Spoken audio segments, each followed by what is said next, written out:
The celestial star was a floating palace. A luxury cruise ship gliding through the turquoise waters of the Caribbean. With its glittering chandeliers, sprawling decks, and gourmet restaurants, it promised a week of paradise for its 3,000 passengers.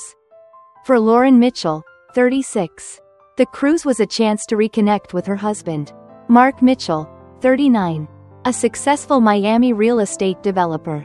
Their marriage, once passionate, had grown strained under the weight of Mark's long hours and Lauren's growing suspicion that he was hiding something.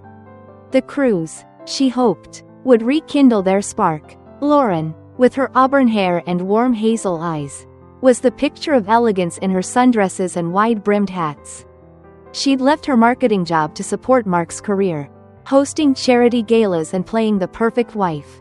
But lately, Mark's late nights and cryptic phone calls left her feeling like a stranger in her own life. Mark, tall and polished with a disarming smile, seemed distracted even as they boarded the ship. He promised Lauren a week of undivided attention, but his eyes kept darting to his phone. On the first night, as the celestial star sailed toward Nassau, Lauren met Julian Vega, 32, at the ship's grand ballroom. Julian was a charismatic stranger with olive skin, dark curls, and a magnetic presence that drew every eye. He introduced himself as a travel writer, documenting the cruise for a lifestyle magazine. His easy laugh and attentive gaze made Lauren feel seen in a way she hadn't in years. When Mark excused himself early to take a business call, Julian invited Lauren to dance. She hesitated but accepted, her heart racing as they moved to a slow jazz tune under the starlit deck. Their connection grew over the next few days. Julian seemed to appear whenever Mark was absent, at the pool, the casino, or a shore excursion in St. Thomas. He shared stories of his adventures in Bali and Morocco, painting a life of freedom that stirred Lauren's buried dreams of travel. She confided in him about her loneliness, her fears that Mark was drifting away. Julian listened, his hand brushing hers, and soon their conversations turned into stolen moments, a lingering glance, a secret drink at the ship's quiet aft bar. On the fourth night, in a moonlit corner of the deck, they kissed, the ocean breeze masking the guilt that gnawed at Lauren's heart. The affair escalated quickly. Lauren and Julian met in hidden corners of the ship, a storage room near the spa, a private balcony during a late-night show. She told herself it was a fleeting escape, that it would end when the cruise did. But the thrill of being desired, of feeling alive, was intoxicating. Mark, meanwhile, grew more distant, often disappearing for hours with vague excuses about networking with other passengers. Lauren barely noticed, lost in her secret world with Julian. But the celestial star was a confined world, and secrets didn't stay hidden for long. On the sixth day, as the ship docked in Cozumel, Mark vanished entirely. Lauren, expecting him at breakfast, found only a note. Needed to handle something. Back soon. Hours passed with no word. Panic set in as she searched the ship, her calls going to voicemail. She confided in Julian, who seemed oddly calm, suggesting Mark might be at the ship's casino or a private event. But when security confirmed Mark wasn't on board, Lauren's worry turned to dread. That night, during the captain's gala, a stranger approached Lauren. He was Victor Crane, 45, a grizzled man in a cheap suit, claiming to be a private investigator hired by an anonymous client. In a hushed corner of the ballroom, Victor revealed a chilling truth.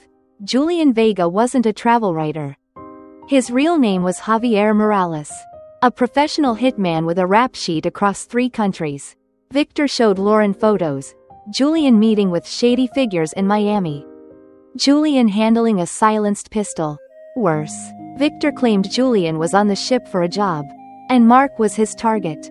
Lauren's world collapsed. She confronted Julian in his cabin, her voice shaking with betrayal. He didn't deny it. With a cold smile, he admitted he'd been hired to kill Mark, though he wouldn't say by whom. The affair, he claimed, was an unplanned complication. He'd genuinely fallen for her, making his job harder. "Run, Lauren," he said. "Get off this ship before it's too late." But before she could process his words, security pounded on the door. Alerted by Victor's tip, Julian slipped out a window. vanishing into the ship's maze of corridors. Desperate, Lauren turned to Victor for answers. He revealed more. Mark wasn't just a real estate developer. He'd been laundering money for a Miami cartel, using his business as a front. The cartel, suspecting Mark was skimming funds, had hired Julian to eliminate him. Victor's client, he hinted, was someone close to Lauren, but he refused to name them. As the ship's security tightened, searching for both Julian and Mark, Lauren pieced together the clues. Mark's late nights, his sudden wealth, the way he'd flinched when she mentioned his finances, it all made sense. The final twist came during the cruise's last night. As the Celestial Star sailed back to Miami, Lauren, sleepless and haunted, found a hidden burner phone in Mark's luggage. It contained texts from an unknown number, instructing Mark to meet at the cargo hold. Midnight, against her better judgment, she went to the hold, a cavernous space below deck. There, she found Mark, alive, but bound and gagged, his face bruised. Standing over him was Julian, gun in hand, and beside him was Victor, smirking. The truth unraveled in a flood. Victor wasn't a private investigator, he was the cartel's enforcer, sent to ensure Julian completed the hit. But Julian, torn by his feelings for Lauren, had hesitated, stashing Mark in the hold instead of killing him. The anonymous client who'd hired Victor? It was Lauren's own sister, Claire, 34, a silent partner in Mark's real estate firm. Claire, resentful of Lauren's seemingly perfect life and furious at Mark's betrayal of their business, had orchestrated the entire plan. She'd tipped the cartel about Mark's skimming, hired Julian through a middleman, and used Victor to keep tabs on the job. The affair with Lauren was an unexpected wrench, but Claire saw it as a bonus, a way to humiliate her sister. Lauren, reeling, faced an impossible choice. Julian offered her a deal: help him smuggle Mark off the ship, and they'd all disappear, her, Julian, and the money Mark had hidden in an offshore account.